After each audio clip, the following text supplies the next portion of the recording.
प्यारे बच्चों, हम इक्वल सेट पढ़ रहे थे। तो इक्वल सेट की जो डेफिनेशन है वो ये है, two sets A and B are said to be equal if all elements of A are present in B and all elements of B are present in A. यदि A के सभी element B में हो और B के सभी element A में हो, then A is equal to B, A is said to be equal to B. अब इससे रिलेटेड एक क्वेश्चन कर रहे हैं।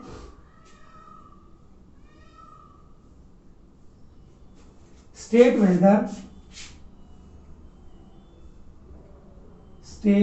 Weather A is equal to B, यानी हमने ये बताना है कि ए और बी बराबर होंगे या नहीं होंगे। Given A is equal to set of x such that mod x is less than 2, x belongs to integer। Set ए हमें प्रॉपर्टी मेथड से दिया हुआ है या रूल मेथड से दिया हुआ है या सेट बिल्डर फॉर्म में दिया हुआ है।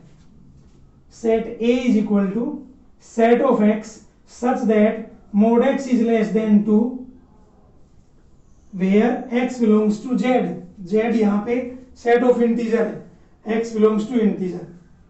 बेटा ये जो सिंबल आप देख रहे हो mod x less than 2, ये इनइक्वालिटी है, इनइक्वेशन है। ये हमारे पास चार सिंबल होते हैं, less than, greater than, less than equal to, greater than equal to. ये चार सिंबल मिलके इनइक्वालिटी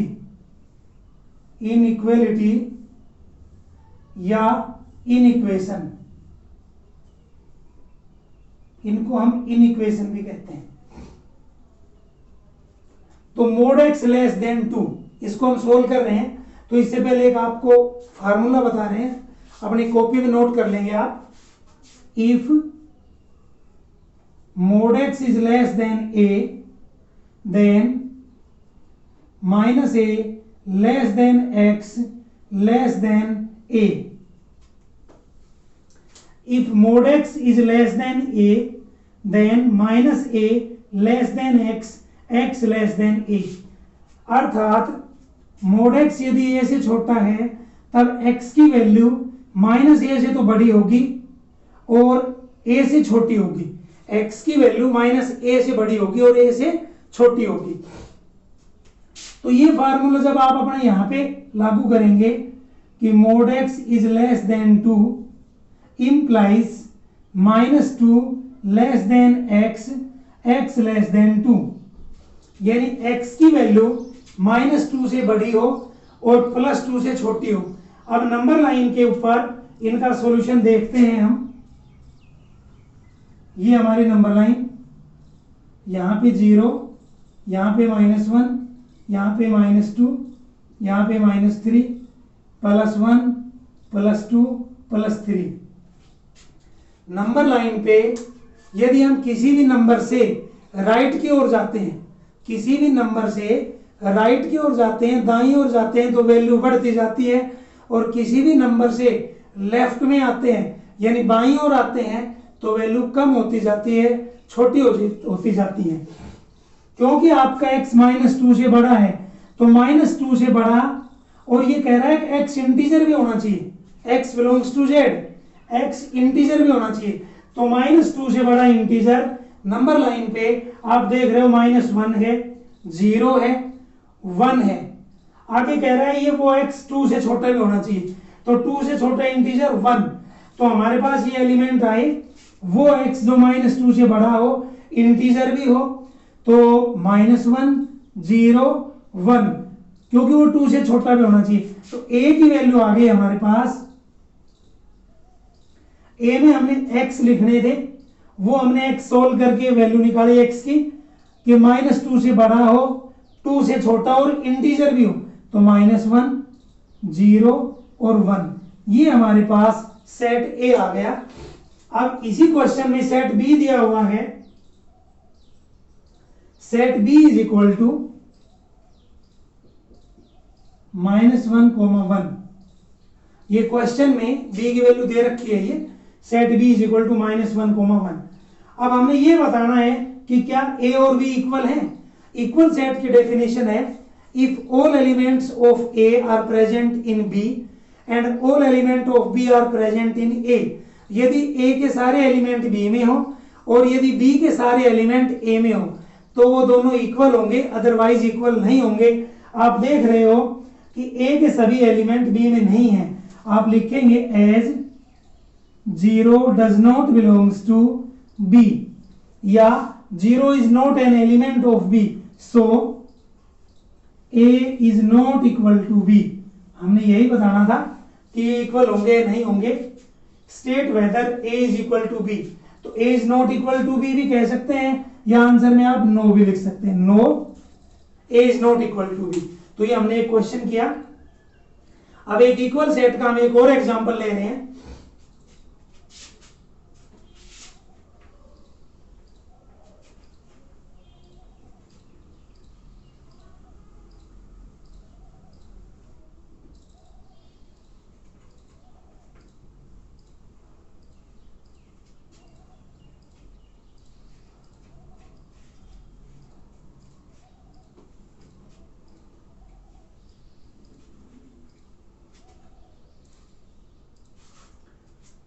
हमें बेटा 4 सेट दे रखे हैं, गिवन है 4 सेट। तो पहला सेट है हमारा जिसके एलिमेंट दे रखे 1, 2, 3, ये पहला सेट दिया हुआ है। और दूसरा सेट इसने प्रॉपर्टी मेथड से या रूल मेथड से दिया हुआ है, set of x such that x square minus 2x plus 1 is equal to 0, ये क्लोज। और तीसरा सेट दे रखा है जिसके एलिमेंट हैं 3, 2, 1। और फोर्थ सेट दे रखा है set of x such that एक इक्वेशन दे रखी है क्यूबिक का मतलब जिसकी हाईएस्ट पावर 3 हो, जिसकी अधिकतम घात 3 हो, तो x cube minus 6x square plus 11x minus 6 is equal to 0। ये आपको 4 सेट दिए हुए हैं। माना आप पहले सेट को a कह रहे हो, दूसरे सेट को b कह रहे हो, तीसरे सेट को c कह रहे हो और चौथे सेट को आप d कह रहे हो। आपसे ये क्वेश्चन पूछा गया है कि इन चारों सेट्स में से कौन कौन से सेट इक्वल होंगे। ये रोस्टर मेथड है, बाय लिस्टिंग ऑल एलिमेंट है, या टेबुलेशन मेथड के द्वारा ये सेट दिया हुआ है। इसके सभी एलिमेंट हमें नजर आ रहे हैं, क्लियर है, उनकी लिस्ट है हमारे पास। ये प्रॉपर्टी मेथड से या रूल मेथड से। तो हम सबसे पहले बी को सोल्व कर रहे हैं। बी में हमने वो एक्स लिखने हैं, set of x such that जो इस क्वाड्रेटिक इक्वेशन को सेटिस्फाई करते हो, यानी इस द्विघात समीकरण को सेटिस्फाई करते हो। तो इसको हम सोल्व कर रहे हैं। X square minus 2x plus 1 is equal to 0।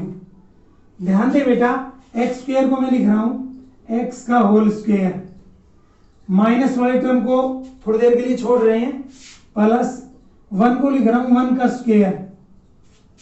अब मेरे पास a square plus b square अर्थात a और b की वैल्यू आ गई। अभी हमारे पास दो ही फार्मूले होते हैं, a square minus 2ab plus b square is equal to a minus b का होल स्क्वायर, और दूसरा फार्मूला है a square plus 2ab plus b square is equal to a plus b का होल स्क्वायर। तो क्योंकि यहां minus है तो माइनस 2, a हमारा x है, b हमारा 1 है, तो ये हमारा फार्मूला आ गया। ये इक्वल टू 0 दे रखा था पहले से ही, a square minus 2ab plus b square is equal to 0, अर्थात a माइनस b का whole square is equal to 0। क्योंकि 2 पावर आ रही है, इसकी पावर 2 है, तो आप इसको 2 बार लिखेंगे, x minus 1 is equal to 0, x minus 1 is equal to 0। यहां से x इज इक्वल टू 1 और यहां से भी x इज इक्वल टू 1।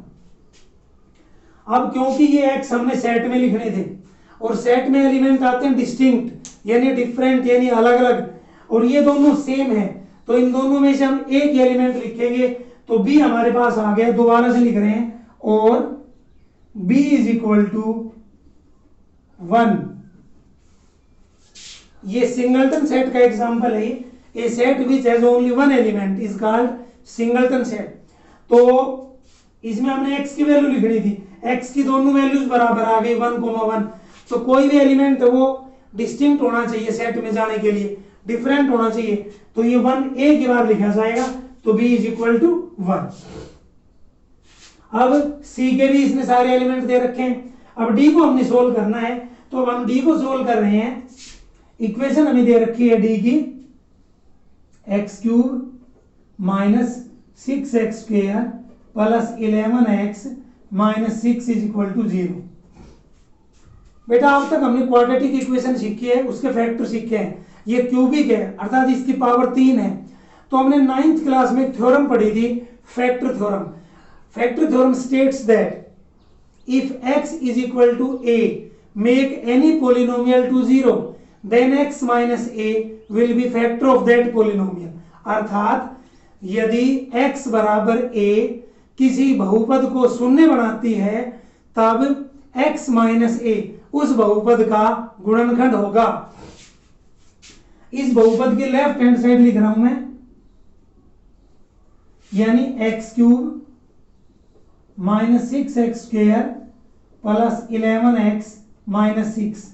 इसमें आप x is equal to 1 put करके देखें, x बराबर 1 इसमें हम रख रहे हैं, तो 1 की पावर 3 माइनस 6 गुणा 1 की पावर 2 जमा 11 गुणा 1 और घटा 6। बेटा 1 की कितनी भी पावर हो 1 ही रहेगा, माइनस 1 की पावर 2 है ये भी 1 रहेगा, तो 6 गुणा में 1 6 आ गया, जमा 11 गुणा में 1 11 आ गया और घटा 6। अब जो हमारे प्लस के हैं बेटा, तो 1 प्लस 11 ये तो 12 हो गए प्लस के, और माइनस 6 और माइनस 6 माइनस के 12 और ये 0 आ गया। अब एक बार रिपीट कर रहे हैं फिर फैक्टर थ्योरम। यदि x बराबर a किसी बहुपद को शून्य बनाता है तब x माइनस a उस बहुपद का गुणनखंड होगा। अर्थात x बराबर 1 ने इस पोलिनोमियल को 0 बनाया तो x घटा 1 इसका गुणनखंड होगा। गुणनखंड का मतलब पूरा पूरा भाग देने वाला, तो x घटा 1 इसको भाग करेगा, तो x घटा 1 हमने यहां लिखा और ये बहुपद लिखा हमने x³ minus 6x square plus 11x minus 6।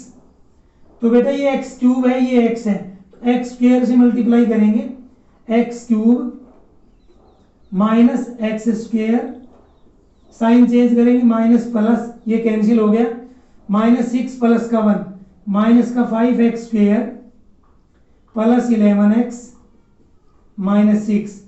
ये बेटा x है, ये माइनस 5x स्क्वायर है, तो माइनस का 5x से मल्टीप्लाई करेंगे, तो माइनस का 5x square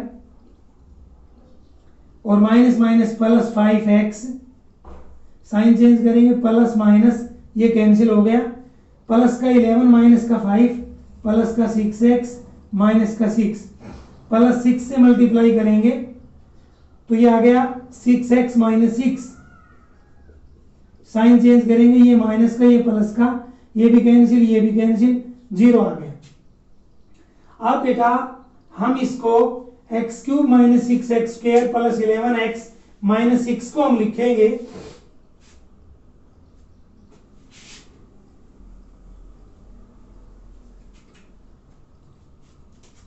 x³ minus 6x square plus 11x minus 6।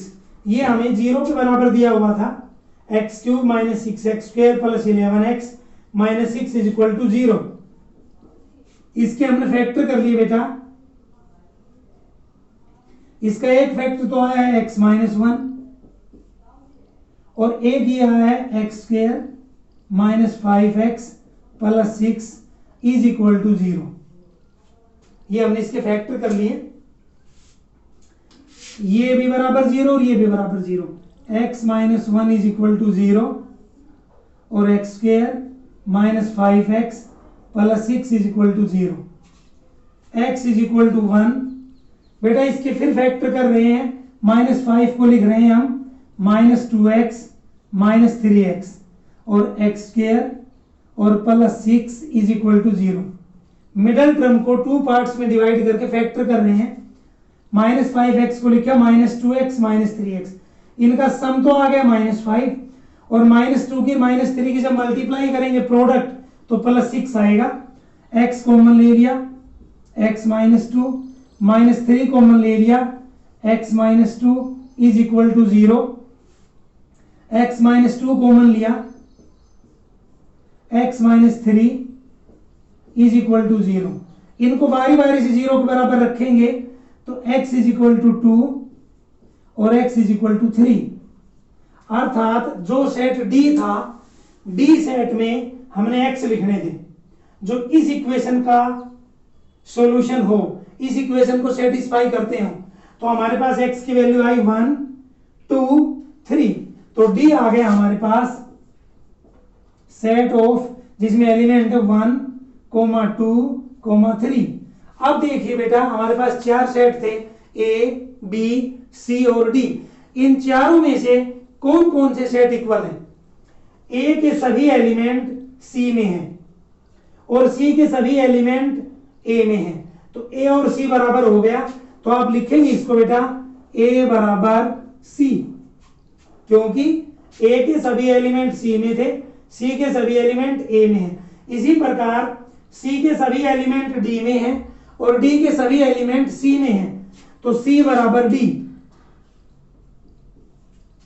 अब क्योंकि D के सभी एलिमेंट A में हैं और A के सभी एलिमेंट D में हैं, तो D बराबर है A।